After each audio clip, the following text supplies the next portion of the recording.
Hey everyone. Start करते हैं हम लोग AWS DevOps सीरीज को। AWS DevOps तो बहुत सारे लोगों ने देखा कि कंपनी के अंदर आजकल AWS DevOps प्रोफाइल के बंदों की नीड होने लग गई है। AWS Azure DevOps की जरूरत होने लग गई है। ठीक है, तो डिस्कस करेंगे कि आईटी इंडस्ट्री के अंदर जो फ्यूचर है वो AWS DevOps का क्या फ्यूचर है और Azure DevOps का क्या फ्यूचर है। दोनों के बारे में बात करेंगे, लेकिन दोनों को अंडरस्टैंड करने से पहले आपको ओपन सोर्स डेवॉप्स पता होना चाहिए। डेवॉप्स का फंडामेंटल आपको पता होना चाहिए। अगर आपको ओपन सोर्स डेवॉप्स पता है, अगर आपको डेवॉप्स का फंडामेंटल पता है, तो AWS DevOps और Azure DevOps लर्न करना आपके लिए कोई बहुत बड़ा चैलेंजेस नहीं है। कई बार मेरे पास बंदे मैसेज करते हैं, सर हम EKS और AKS हमारे लिए कितना परफेक्ट होगा। AKS बोले तो Azure Kubernetes सर्विस, EKS बोले तो इलास्टिक Kubernetes सर्विस जो AWS आपको प्रोवाइड करता है। बहुत सारे बंदे मुझे मैसेज करते हैं, मुझसे क्वेरी करते हैं, कंसल्टेंट करते हैं कि ये हमारे लिए कितना बेनिफिट्स है। तो आप EKS कर भी लोगे, आप AKS कर भी लोगे, प्रॉपर लैब भी कर लोगे, प्रैक्टिस भी कर लोगे, सब कुछ कर लोगे, कंपनी में काम भी करने लग जाओगे, लेकिन वो फंडामेंटल आपका कभी क्लियर नहीं होने वाला अगर आपने क्यूबरनेटिस नहीं पढ़ा। तो हमेशा डाउट पे जीते रहोगे। अब इसमें प्रॉब्लम्स क्या होती है? प्रॉब्लम्स ये होती है कि आप AKS EKS लर्न करके आप कंपनी के अंदर इन तो कर जाओगे, बट सरवाइव नहीं कर पाओगे लॉन्ग टाइम तक। क्यों? क्योंकि आपके पास फंडामेंटल नॉलेज नहीं है, आपके पास सिर्फ प्लेटफॉर्म एज सर्विस की नॉलेज है। कल को अगर कहीं पे कुछ बड़ा इशू क्रिएट हो जाता है तो आप उस इशू पे ट्रबल शूट आप नहीं कर सकते, क्योंकि आपके पास फंडामेंटल नॉलेज नहीं है। तो इसीलिए कहा जाता है कि लर्निंग का बेस्ट पाथ फॉलो करना बहुत इंपॉर्टेंट है। राइट, तो वही है। AWS DevOps का सीरीज मैं स्टार्ट करने जा रहा हूँ, लेकिन Azure DevOps का सीरीज भी मैं स्टार्ट करने जा रहा हूँ। लेकिन AWS और Azure DevOps की सीरीज से पहले मैं आप लोगों को थोड़ा सा 8 से 10 minute 15 minute open source DevOps के बारे में बताऊंगा। देन उसके बाद आपको बताऊंगा कि AWS DevOps फ्यूचर में क्या है और Azure DevOps फ्यूचर में क्या है। ठीक है, सबसे पहले ये अंडरस्टैंड करो डेवॉप्स का मतलब क्या होता है। डेवॉप्स आप सबको सब हर हर किसी का अपना अपना पॉइंट होता है डेवॉप्स को लेके। कोई कहता है डेवलपमेंट एंड ऑपरेशन, जहां पर एक बंदा डेवलपमेंट का भी काम करता है और ऑपरेशंस के भी काम करता है, उसको डेवॉप्स कहा जाता है। कोई बोलता है कि डेवॉप्स एक जॉब प्रोफाइल है, जैसे कि मैंने भी जब ओपन सोर्स डेवॉप्स को रिकॉर्ड किया था तो वहां पर मैंने बहुत सारे पॉइंट्स आपको बताया डेवॉप्स के बारे में। राइट, वो सारे पॉइंट्स अपनी अपनी जगह पे फिट है, कहीं पे कोई पॉइंट्स गलत नहीं है, किसी का स्टेटमेंट गलत नहीं है डेवॉप्स को लेके। बट बात करते हैं कि सिंगल लाइन में अगर अंडरस्टैंड करना चाहते हैं कि डेवॉप्स एक्चुअल में क्या है, तो आईटी वर्ल्ड के अंदर जो टास्क मैनुअल होता था, अगर उन टास्क को आप ऑटोमेट कर दो तो that is the meaning of DevOps. बात खत्म। फिर वो टास्क कुछ भी क्यों ना हो, फिर वो टास्क ये क्यों ना हो कि मेरे को इंस्टेंस ऑटोमेटिक क्रिएट करना है, पाइपलाइन के थ्रू आप सेटअप कर सकते हो। आपको कोई बैकअप लेना, ऑटोमेट कर दो डेवऑप्स से। कुछ भी काम अगर आप ऑटोमेट करना चाहते होता है, उसको डेवऑप्स कहा जाता है। कुछ भी काम जो आपके अनअवेलेबल पे काम हो रहा है ऑटोमेशन टूल के through, that is DevOps. Simple सी भाषा में बात करें, थोड़ा सा और अंदर चलते हैं। देखो, ये आपका मान लो डेवलपर है, ठीक है। इसने क्या किया यहाँ पर, अपनी सॉफ्टवेयर डेवलपमेंट करने के लिए यहाँ पर इन्होंने अपनी कोडिंग की। ठीक है, अपनी प्रॉपर कोडिंग करी। कोडिंग करने के बाद अब क्या होता है, कोडिंग करने के बाद उसकी कोडिंग की टेस्टिंग करनी है कि सिंटैक्स वगैरह गलत तो नहीं है। फिर आप उस सोर्स कोड को आप क्या करोगे, बिल्ड करोगे। ठीक है, क्योंकि जब आप उसे बिल्ड करोगे तभी आपके पास आर्टिफैक्ट निकल के आएगा। आर्टिफैक्ट क्या होता है? आर्टिफैक्ट वही होता है कि जो कोडिंग आपने किया उसको कन्वर्ट करके सिंगल फाइल में आप ला के देते हो, उसको आर्टिफैक्ट बोलते हैं। जैसे अगर मान लो मुझे अपने लैपटॉप में कोई सॉफ्टवेयर इंस्टॉल करना है, तो पहले सॉफ्टवेयर की कोडिंग करूंगा, तो कोडिंग को मैं नहीं इंस्टॉल कर सकता। कोडिंग को कन्वर्ट करके एक सिंगल फाइल में मुझे दी जाती है डॉट EXE फॉर्मेट में, तो वो EXE फॉर्मेट मेरे इसमें इंस्टॉल होगा लैपटॉप में। तो वही डॉट EXE जो है उसी को हम लोग आर्टिफैक्ट बोलते हैं। ठीक है। तो ये आर्टिफैक्ट कैसे निकल के आता है, किसी कोई एक बिल्ड टूल आप यूज करते हो जिसके थ्रू आप कोड को बिल्ड करते हो, तब ये आर्टिफैक्ट आपके पास निकल के आता है। तो अगर ये डिपेंड करता है कि अगर आपने कोडिंग जावा पे की है तो आप माविन यूज कर लो, राइट। ऐसे आपने पाइथन में की है तो पाइथन सपोर्टेड आप बिल्ड टूल यूज कर लो, ये सारी चीजें होती हैं। फिर जब आप बिल्ड टूल कर बिल्ड, मान लो आपने कंपनी ने क्या किया, यहाँ पर अपना बिल्ड टूल लगा लिया, ठीक है। कंपनी ने क्या किया, अपना बिल्ड टूल लगाया यहाँ पर, मार्विन इंस्टॉल किया, और जो कोडिंग है उसको यहाँ पे लाके वो क्या करते हैं, बिल्ड करते हैं। बिल्ड करने के बाद आर्टिफैक्ट निकल के आया, आर्टिफैक्ट निकल के आया डॉट EXE फॉर्मेट में। अगर रेड हैट के लिए कर रहे हो या लिनक्स के लिए कर रहे हो तो डॉट RPM निकल के आया, ठीक है। तो ये सॉफ्टवेयर निकल के आ गया। अब सॉफ्टवेयर निकल के आ गया, अब आप इसको डिप्लॉय करोगे, ठीक है। तो डिप्लॉय कहाँ करते हैं हम लोग, प्रोडक्शन पे करेंगे। प्रोडक्शन में करने से पहले कंपनी प्री प्रोडक्शन में करती है। तो मान लो कंपनी का ये प्री प्रोडक्शन हो गया और ये कंपनी का प्रोडक्शन हो गया। तो मान लो प्री प्रोडक्शन पे आपके 500 सर्वर्स हैं और प्रोडक्शन में आपके 1000 सर्वर्स हैं। तो बस सवाल यही आ जाता है कि ये जो आर्टिफैक्ट है, इसको आप क्या कर रहे हो, पहले प्री प्रोडक्शन में रख कर रहे हो, फिर आप प्रोडक्शन पे कर रहे हो। फिर प्री प्रोडक्शन में जब आप करते हो तो 500 सर्वर है, 500 सर्वर पे डिप्लॉय करने में बहुत ज़्यादा टाइम लगता है। फिर प्रोडक्शन के 1000 सर्वर पे डिप्लॉय करना, वहां पे टाइम लगेगा। तो कंपनी क्या करती है कि यहाँ पर एक सर्वर रखती है, राइट। उस पे सेल स्क्रिप्टिंग कॉन्फ़िगर करेगी और सेल स्क्रिप्ट के थ्रू यहाँ पर कॉन्फ़िगर मतलब डिप्लॉय कर देते हैं अपने सारे सर्वर पे, या फिर एंसिबल यूज कर रही है, ठीक है। तो ये सारी चीजें आप अभी क्या कर रहे हो, यहाँ पर मैनुअल कर रहे हो, मतलब आपके डेवलपर सॉफ्टवेयर की कोडिंग कर रहे हैं। कोडिंग करने के बाद आप उसे बिल्ड टूल बिल्ड सर्वर पे लेके आते हो और बिल्ड करते हो। बिल्ड करने के बाद आर्टिफैक्ट निकल के आता है। आर्टिफैक्ट जब निकलता है तो उसको आप सेल स्क्रिप्ट सर्वर या एंसिबल सर्वर पे लेके जाते हो और वहां पर आप रखकर अपने स्टेजिंग एनवायरनमेंट में, प्री प्रोडक्शन पे और प्रोडक्शन पे आप उसे डिप्लॉय करते हो। तो डिप्लॉयमेंट, अगर मान लो एंसिबल ना हो और मैनुअल डिप्लॉयमेंट करे, स्टाइल स्क्रिप्टिंग ना हो और अगर मैनुअल डिप्लॉयमेंट करे तो बहुत ज़्यादा टाइम लगेगा, राइट। क्या करेगा, बहुत ज़्यादा टाइम लग रहा है। तो आपने एंसिबल रख लिया तो थोड़ा सा आपको एक ऑटोमेशन मिल गया, लाइक काइंड ऑफ थिंग। फिर आपको लगता है कि यार ये आर्टिफैक्ट को यहाँ पे डिप्लॉय करने से पहले हम क्या करते हैं कि इसकी क्वालिटी को टेस्ट कर लेते हैं। क्वालिटी टेस्ट का मतलब क्या होता है कि हमारा जो आर्टिफैक्ट निकल गया है वो आपका परफेक्ट है या नहीं है, लाइक उसमें कोई इशू तो नहीं है, उसका वेब पेज प्रॉपर तरीके से ओपन हो रहा है या नहीं हो रहा, राइट। यूजर ने पासवर्ड एक्सेप्ट कर रहा नहीं कर रहा, ऐसा तो नहीं कि डिप्लॉयमेंट के बाद अननेसेसरी CPU यूटिलाइज कर रहा है, अननेसेसरी रैम को यूटिलाइज कर रहा है। तो ये सारी चीजें हम लोगों को देखनी पड़ती है। तो आपने क्या किया, यहाँ पर एक और सर्वर लगा लिया, उस पर सिलेनियम कॉन्फ़िगर कर लिया और सिलेनियम के थ्रू आप क्वालिटी को टेस्ट कर रहे हो, राइट। तो ये सारी चीजें आप एक काम कर रहे हो, एक एक मैनुअल सर्वर लगा के आप ये सारी चीजें कर रहे हो, है ना।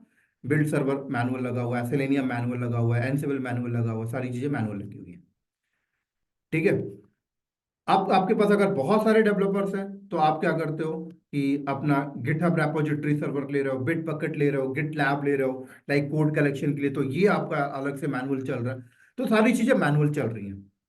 मैं चाहता हूँ कि सारी चीजें ऑटोमेटिक हो। ऑटोमेटिक का मतलब होता है कि डेवलपर यहाँ पे कोड को जैसी कोड में चेंजेस करे वो आपके रेपोजिटरी सर्वर पे चला जाए। आपका रेपोजिटरी सर्वर या तो गिटहब है या तो बिट बकेट है, कुछ भी है, वहां पे चला जाए। वहां पे जाने के बाद ऑटोमेटिक बिल्ड सर्वर के पास चला जाए। बिल्ड सर्वर आर्टिफैक्ट निकाले, आर्टिफैक्ट जो निकल के आता है वो सिलेनियम के पास जाके उसकी क्वालिटी टेस्ट हो जाए। क्वालिटी टेस्ट होने के बाद वो ऑटोमेटिक आपके एनसिबल के पास चला जाए, आपके सेल स्क्रिप्ट के पास चला जाए और सेल स्क्रिप्ट अपना प्री स्टेजिंग एनवायरनमेंट जो है, प्री प्रोडक्शन, वहां पे डिप्लॉयमेंट कर दे, राइट। डिप्लॉयमेंट करने के बाद यहाँ पे जो डिप्लॉयमेंट हो रही है उसका कोड रिव्यू हो जाए, राइट। वापस दोबारा से एक बार टेस्ट हो जाए कि क्या डिप्लॉयमेंट हुआ है। जब वो डिप्लॉयमेंट सक्सेसफुल हो तो देन उसके बाद वो प्रोडक्शन में डिप्लॉयमेंट, ये सारी चीजें ऑटोमेटिक करना चाहता हूँ। तो फिर वही है कि फिर आपने एक जेनकिन सर्वर लगाया और जेनकिन्स के थ्रू आपने क्या किया, CI/CD आपने बना लिया, continue integration and continue delivery, CI/CD आपने बना ली, continue integration and continue delivery.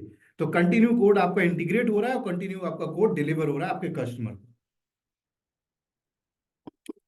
फिर कंपनी थोड़ा सा और आगे जाती है, कहती है कि यार प्री प्रोडक्शन और प्रोडक्शन पे हम डायरेक्ट सर्वर्स नहीं रखना चाहते, हम कंटेनर के कि कंटेनर पे डिप्लॉयमेंट करना चाहते हैं क्योंकि कॉस्ट बचेगा। आप सबको पता है कि अगर आपने कंटेनराइजेशन से इंप्लीमेंट कर दिया अपने प्रोडक्शन के अंदर, तो जहां आपको 1000 सर्वर्स की जरूरत पड़ रही थी, वहां आपका 100 सर्वर्स में काम हो जाएगा। जहाँ 500 सर्वर की नीड पड़ी थी, वहां पे 50 सर्वर का, तो कॉस्ट बच गया। तो कंटेनराइजेशन आप इंप्लीमेंट करोगे, कंटेनराइजेशन इंप्लीमेंट अगर आप करते हो तो फिर उनको मैनेजमेंट के लिए कुबरनेटिस चाहिए। राइट, समझ आ रही है? तो क्या होता है कि CI/CD के लिए आपने जेनकिंस यूज कर लिया, तो डेवऑप्स का जो फंडा है वो आपने CI/CD जैसे ही लगा दिया और सबको आपस में इंटीग्रेट कर दिया। और तो उससे क्या होगा, डेवलपर जैसी कोड में चेंजेस करता है, आपकी रेपोजिटरी सर्वर पे जाता है, रेपोजिटरी सर्वर से आपके बिल्ड टूल के पास आता है, बिल्ड उसे बिल्ड करता है, आर्टिफैक्ट निकल के आती है। आर्टिफैक्ट क्या होता है, आपका सेलेनियम उसकी क्वालिटी को टेस्ट करता है, क्वालिटी टेस्ट सक्सेसफुल हो गई, एनसिबल के पास आया, आपके डिप्लॉयमेंट सर्वर जो भी है, एनसिबल है, स्क्रिप्ट है, SAP है, पपेट है, जो भी एक्सपर्ट आप यूज कर रहे हो उसके पास आया, उसने स्टेजिंग एनवायरनमेंट में डिप्लॉयमेंट की।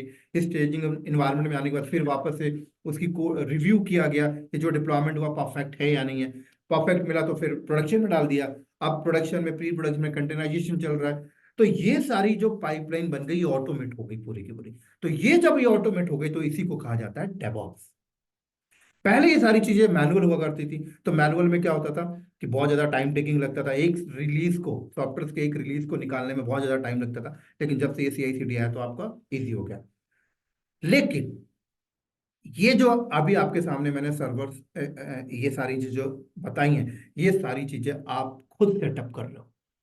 खुद सेटअप करने का मतलब होता है कि आप अपने मैन पावर के थ्रू लगा करवा रहे हो। आपको इंफ्रास्ट्रक्चर कॉस्टिंग आपकी लग रही है। जैसे आपने, मान लो, बिल्ड सर्वर लगाया, ठीक है। आपने बिल्ड सर्वर, आप बिल्ड सर्वर आप ऑन प्रोमाइसेस में लगा रहे हो, या फिर AWS में जाके इंस्टेंस क्रिएट करके लगा रहे हो, या गूगल क्लाउड में जाके इंस्टेंस क्रिएट करके लगा रहे हो, या एजूर क्लाउड में जाके इंस्टेंस क्रिएट करके लगा रहे हो। एक इंस्टेंस आपने क्रिएट कर लिया, मान लो 8 GB का, उस पर आप बिल्ड का प्रोसेस कर रहे हो। कल को बिल्ड का प्रोसेस बहुत हैवी है, तो हो सकता है 8 GB रैम सफिशियंट नहीं है, तो बिल्ड होते टाइम आपका कोड फट सकता है। या कल को ऐसा हो सकता है कि नंबर ऑफ बिल्ड हो रहा है, तो नंबर ऑफ बिल्ड एक सर्वर पे नहीं हो सकता, तो आपने 8-10 सर्वर्स लगा लिए, उनकी आपने लोड बैलेंसिंग करी, उनकी आपने ऑटो स्केलिंग करी, नंबर ऑफ सेटअप आपने वहां पे किया। तो क्या हुआ, इंफ्रास्ट्रक्चर आपका कॉस्ट लगा, क्या लगा, आपका इंफ्रास्ट्रक्चर कॉस्ट आपका लगा। तो इसका मतलब है कि बिल्ड कैसे होता है, बिल्ड के प्रोसेस, बिल्ड के स्टेप्स के अलावा भी आपको एक मैन पावर रखना पड़ेगा जो बिल्ड सर्वर का इंफ्रास्ट्रक्चर हैंडल कर रहा हो। समझ आ रही है, बिल्ड का इंफ्रास्ट्रक्चर हैंडल कर रहा हूं। तो वही आ की बात। फिर ऐसे ही मान लो आपने सिलेनियम सेटअप किया है, ठीक है।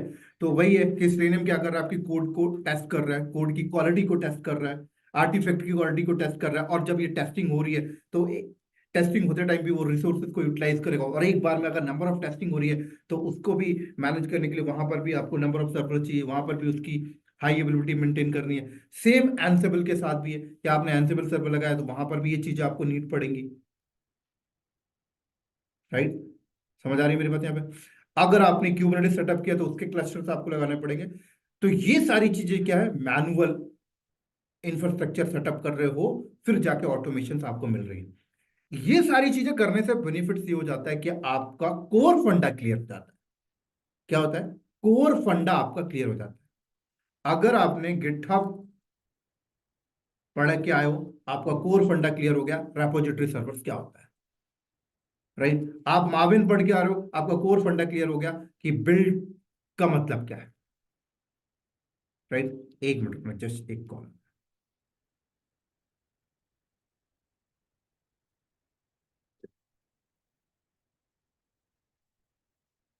सॉरी। अगर आपने एनसिबल, अगर आपने लर्न कर गया तो आपको कोर फंडा क्लियर हो गया कि यार डिप्लॉयमेंट सर्वर क्या होते हैं। ठीक है, आपने जेनकिंस पढ़ के आए हो तो आपको CI/CD का कोर फंडा क्लियर हो गया कि एक्चुअल में इसका यूज क्या है। राइट, आप डॉगर पढ़ के आ रहे हो तो आपको पता है कंटेनराइजेशन क्या है, आप क्यूबरनेटिस पढ़ के आ रहे हो तो आपको पता है। इन सब चीजों को सेटअप करने के लिए आपको पता है कि एनसिबल, सॉरी,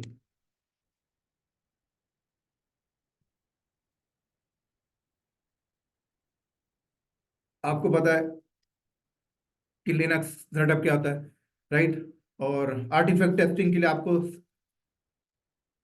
रिव्यू के लिए आपने सिलेनियम पढ़ के आ रहे हो तो आपको पता है कि भाई टेस्टिंग क्या होता है। क्लियर?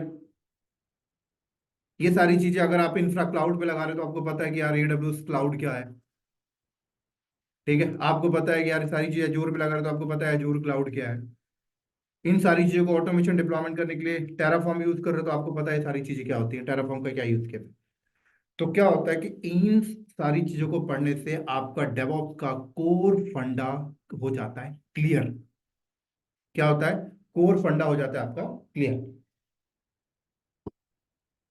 अब क्या हुआ? अब बात करते हैं एडब्ल्यूएस डेवऑप्स की और एजयोर। अब एडब्ल्यूएस कंपनी कहती है कि डेवऑप्स के लिए, मतलब चीजों को ऑटोमेट करने के लिए जो आपको इंफ्रा मैनुअल लगाना पड़ता था ना, अब उसको लगाने की जरूरत नहीं है। हमने इंफ्रास्ट्रक्चर लगा के दे दिया, आप हमारी सर्विस आके ले लो बस। Platform as a service, backend का इंफ्रा तैयार है, उस पर कितना लोड डालो वो हम हैंडल करेंगे, आपको टेंशन नहीं लेनी है। तो इन्होंने अपनी सेपरेट सर्विस निकाल दी ऑटोमेट करने के लिए और कहा इनको यूज करो। तो इनको यूज करने से कंपनी को प्रॉफिट क्या होता है कि जो डेवऑप्स के लिए जो ऑटोमेट आप करते थे, वहां पे जो इंफ्रा के लिए आप जो मैन पावर जो कॉस्टिंग लगाते तो आपको देने की जरूरत नहीं है, आप बस यूज करो। तो एडब्ल्यूएस कंपनी कहता है कि मैं रेपोजिटरी सर्वर के लिए आपको कोड कमिट प्रोवाइड कर रहा हूं, कमिट दे रहा हूं रेपोजिटरी सर्वर्स के लिए, कोड कमिट दे रहा हूं मैं आपको। बिल्ड करने के लिए आपको मैं कोड बिल्ड सर्विस दे रहा हूं, आपको कोई टेंशन नहीं लेनी, जितना चाहो उतनी बिल्डिंग का प्रोसेस चला लो। एनसिबल और सेल स्क्रिप्टिंग की जगह मैं आपको कोड डिप्लॉय दे रहा हूं डिप्लॉयमेंट करने के लिए। सिलेनियम की जगह मैं आपको कोड रिव्यू दे रहा हूं।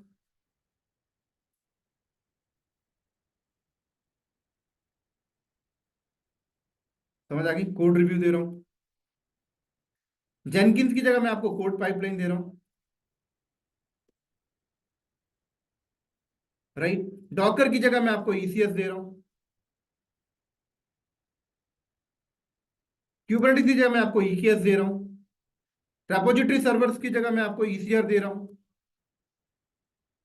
टेराफॉर्म की जगह मैं आपको क्लाउड फॉर्मेशन दे रहा हूं।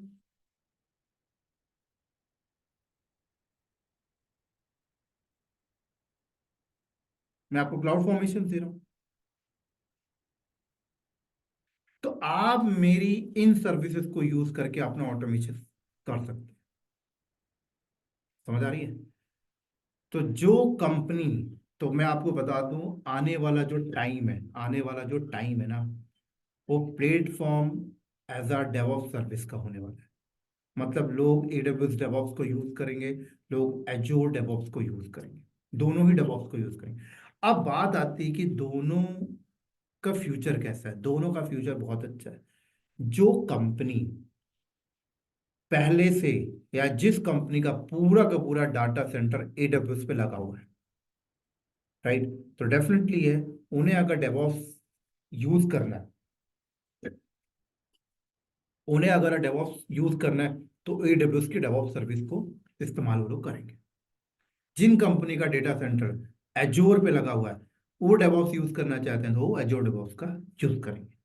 बट कई बार आपने देखा है कि ये तो ठीक है, ये तो बहुत कॉमन सा फंडा है कि जिस कंपनी, जो कंपनी का सेटअप एडब्ल्यूएस पे लगा हुआ है, वो एडब्ल्यूएस की सर्विसेज को यूज करेंगे। जिस कंपनी का सेटअप एजोर पे लगा हुआ है, वो एजोर डेवऑप्स की सर्विस को यूज करेंगे। बट कई बार ऐसा भी होता है कि ये जो मैंने आपको सर्विसेज बताई हैं, राइट, कई बार कंपनी का डेटा सेंटर एडब्ल्यूएस पे लगा हुआ है लेकिन वो एजोर पे लगा हुआ है, बट वो इन सर्विसेज के लिए एडब्ल्यूएस पे आ जाती है। या कई कंपनी एजोर पे उनका डेटा सेंटर लगा हुआ है, या कई कंपनी का एडब्ल्यूएस पे डेटा सेंटर लगा हुआ है, बट डेवऑप्स की सर्विस वो लोग एजोर पे ले लेते हैं। ऐसा क्यों कर रही है कंपनी? बहुत सी कंपनी, सारी नहीं करती बट कुछ करती हैं। क्यों करती हैं ऐसा? इसका सबसे मेन जो रीजन है, वो रीजन ये है, कॉस्ट एंड प्राइसिंग को लेके। क्या? कॉस्ट एंड प्राइसिंग को लेके। तो कभी कोई सर्विस वहां सस्ती पड़ रही, कोई सर्विस यहाँ सस्ती पड़ रही, तो इधर उधर से कंपनी लेती रहती है। बट जिन कंपनी के लिए प्राइस मैटर नहीं करता, जिन कंपनी के लिए लगता है कि यार हम एक ही क्लाउड पे जब हम अपना डेटा सेंटर लगा रहे हैं तो वहीं पे सारा कुछ लगाएंगे, तो प्रेफर करती है। तो अब आपको ये बात पता होगा कि मार्केट के अंदर देखा जाए तो अगर क्लाउड का जो मार्केट कैप्चर करके रखा है वो AWS है, राइट। मानते हैं कि एजोर ने एजोर डेवॉप्स की सर्विस पहले लेके आई है, लेकिन आज के टाइम पर देखें तो AWS ने भी अपनी पूरी डेवॉप्स की सर्विस आपके सामने लाके दे दी, और सारे फीचर्स के साथ। तो जो कंपनी AWS पे लगी हुई है, जो पहले से, कई कंपनी मान लो, कई कंपनी ऐसी भी हैं जिनका इंफ्रास्ट्रक्चर AWS पे लगा हुआ है, लेकिन AWS पहले डेवऑप्स की सर्विस नहीं दे रहा था, तो कंपनी ने वो इन चीजों को सेटअप करके अपना डेवऑप्स चला रही है, या कई कंपनी एजोर पे जाके क्रिएट करके अपना सेटअप चला रही है। बट अब के टाइम पर AWS सारी डेवऑप्स की सर्विस दे रहा है, तो अब वो कंपनी माइग्रेट भी कर रही है। अगर उन्होंने ये ऑन प्रेमाइसिस की डेवऑप्स सर्विस सेटअप करके रखे तो माइग्रेट करके अब वो AWS की डेवऑप्स सर्विस पे आ रहे हैं। या कई कंपनी डेवऑप्स सर्विस एजोर का लेके बैठी थी, तो वो एजोर से माइग्रेट होकर वापस अपने AWS पे आ रहे हैं, क्योंकि उनको पता है कि यार AWS ने सारी चीजें दी थी, तो क्यों हम किसी और क्लाउड के पास जाए, राइट। परफेक्ट।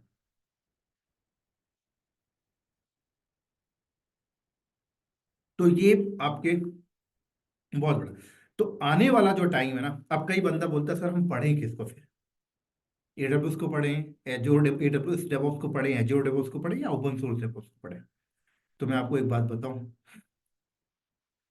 आप कंपनी में ओपन सोर्स डेवऑप्स पढ़ के चले गए, ठीक है, आप कंपनी में ओपन सोर्स डेवऑप्स पढ़ के चले गए, बट आने वाला टाइम क्या, प्लेटफॉर्म एज अ सर्विस की साइड जा रहा है। तो धीरे धीरे ओपन सोर्स डेवऑप्स आपका पीछे हटता जाएगा और इन चीजों के साइड पकड़ बनती जाएगी। तो कई बंदा बोलता है यार डायरेक्ट इन चीजों भी पकड़ बना लेते हैं, डायरेक्ट एजोर डेवऑप्स पढ़ लेते हैं, डायरेक्ट AWS डेवऑप्स पढ़ लेते हैं। पढ़ लो, कोई दिक्कत नहीं है, बट फंडा कभी क्लियर नहीं होगा, जो मैंने आपको शुरू में बताया। क्योंकि फंडा क्लियर करना चाहते हो तो फंडा क्लियर करने के लिए ये चीजें पकड़ो पहले, इन चीजों को अंडरस्टैंड करो, फिर उसके बाद AWS डेवऑप्स और एजोर डेवऑप्स,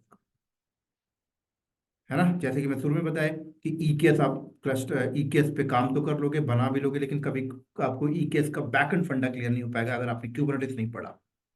तो क्लियर है ये चीजें।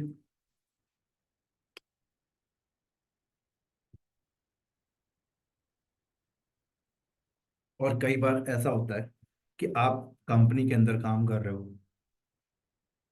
ठीक है, आपने कंपनी के अंदर काम कर रहे हो, आपने कोई प्रोडक्ट बनाया, और वो प्रोडक्ट आपका क्लाइंट कहता है कि हमारे इन्वायरमेंट में डिप्लॉय करो, ठीक है। अब क्लाइंट ने आपको बोला कि हमारे ऑन प्रेमाइसिस इन्वायरमेंट में डिप्लॉय करो उसे, और उन्होंने बोला कि सब कुछ अपना लगाना है, तो फिर तो आपको यही यूज करना पड़ेगा, तो वहां पर आपकी ये वाली नॉलेज फिट बैठ जाएगी।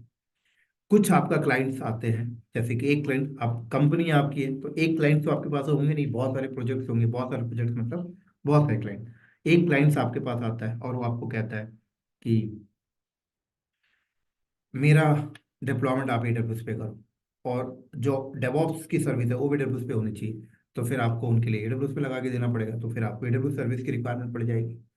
कुछ ऐसा क्लाइंट आता है जो कहता है कि मेरा सेटअप एजोर पे लगा के दो, क्लाइंट टू क्लाइंट रिक्वायरमेंट है, तो उसका फिर एजोर पे लगाना है तो एजोर डेवऑप्स की यूज करना पड़ जाएगा। कई कंपनी कहती है कि गूगल पे लगा दो, गूगल पे। तो अगर आपको ये मल्टी चीजें पता है ना, तो आपकी पकड़ बहुत अच्छी है, पकड़ आपकी बहुत अच्छी होगी, राइट। बहुत सारे बंदे ऐसे होते हैं जो मेरे से बोल रहे होते हैं कि हमने ये तो कर लिया, अब इनको क्यों यूज करें। तो आप करके चले जाओ, लेकिन अगर आप फ्यूचर में कोई आपके पास एकदम से प्रोजेक्ट आ गया कि AWS पे करना है, तो वहां पे आप हाथ खड़े कर सकते हो, एजोर पे करना है, तो बेटर है कि आपके पास टाइम है तो आप सारी चीजों को कवर अप करें, ठीक है। तो यही मेरा AWS DevOps का छोटा सा इंट्रोडक्शन था, और AWS DevOps की सीरीज को मैं कंटिन्यू कर रहा हूँ, और बहुत जल्दी इसको हम लोग कंप्लीट करेंगे, फिर Azure DevOps को भी हम लोग करेंगे। तो जो बंदा डेवॉप्स में एक्सपर्ट होना चाहता है, राइट, तो आप समझ लो ये चीजें करें फंडामेंटल क्लियर करने के लिए, बट फ्यूचर इनमें है, ठीक है। तो मिलते हैं फिर हम लोग नेक्स्ट टॉपिक में इसके प्रैक्टिकल के साथ, तब तक के लिए बाय बाय।